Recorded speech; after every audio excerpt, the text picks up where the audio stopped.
Good morning. Welcome to another edition of Coffee with Tea. I'm your host, the amazing Tea Street. I'm going to jump right in. Today's topic: don't skip the process of the dark room. Now, because we live in an age where this is how we get our photography most often, unless we're going to get some headshots done, that's just how we get our instant photography. But see, I fancy myself on the side as a lightweight photographer. And I'm fascinated by the darkroom process of old school photography. Not the kind where they go in and they, you know, fix your image digitally. I'm fascinated by the part of the old school darkroom where real photos were developed back in the day. Now, back in the day, when you would take some photos on your 35 millimeter camera, that's how old I am. I'm 35 millimeter camera old. You didn't know if you had captured the image that you intended to capture until you got those photos developed. And so there used to be a place called Photomat in Columbus, Ohio. And one time I got a little gig at the Photomat because I was fascinated. I wanted to see how did they take my photos from the envelope that I deposited them in and got them back 6 days later in another envelope that were pictures. The little roll went from the roll to some pictures. And so in this gig, I discovered that the magic happened in the dark room. Some of us are so used to the instantaneousness of the image that we forget that to have a great image, you got to go into the dark room. And the process that happens in that room is the transformative process that brings you out different and more perfected. So, what does the process of the dark room do?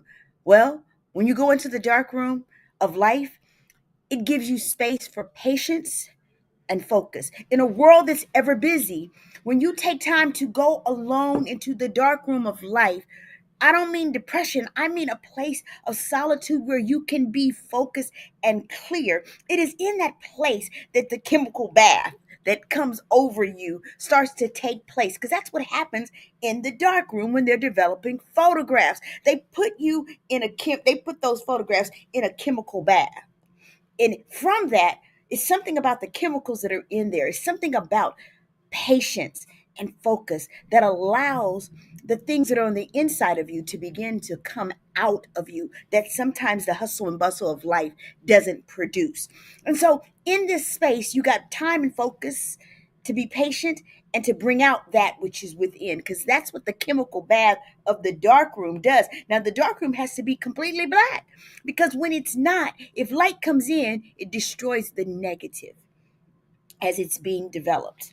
So the next thing, it's a tangible thing that takes place. You start to, when you're alone and you get some time in the dark room of life for you to be patient and for you to focus, tangible things that you have been seeking and trying to figure out that you cannot do when you're out there and everything is coming at you. It doesn't give you time to really go internal and to figure out what are the things that are in me that I need to bring out. And so when I've gone into the dark places of life, I've become my most creative self. When I go into the dark room and I shut out all the noise, I turn off the TV, I turn off the music, I turn it all off, all of a sudden I'm alone and I can hear and see. And the things that I produce, many times I have to spend like times over the weekend so that I can get ready for 5 coffee with teas in a week and sometimes speeches in between and work and all of the things. If I don't spend that time, I don't have anything to produce. But it's in that place that the tangible starts to take place. The next thing I will say, when I go into my dark place, I rediscover the joy of creating.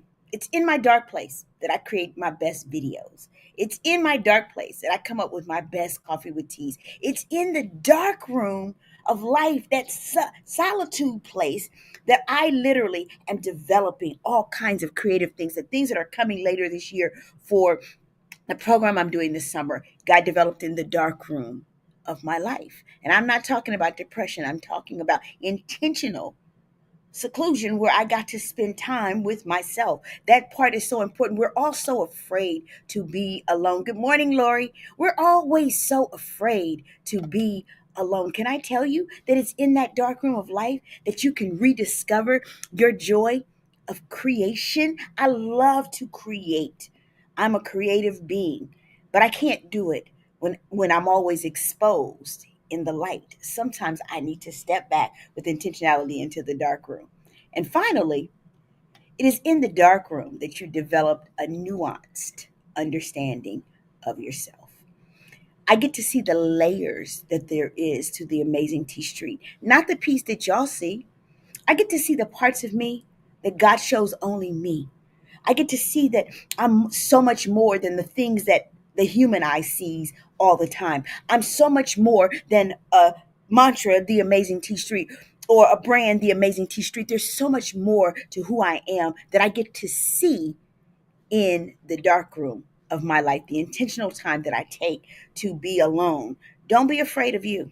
I like my own company. So I'm not afraid of the dark room of life. Whatever you do, don't skip the dark room of life. It's the space that allows for patience and focus. It's the place where the tangible takes place. It gives you an opportunity to rediscover the joy of creating, and it allows you to develop a more nuanced understanding of just who you are. You know what?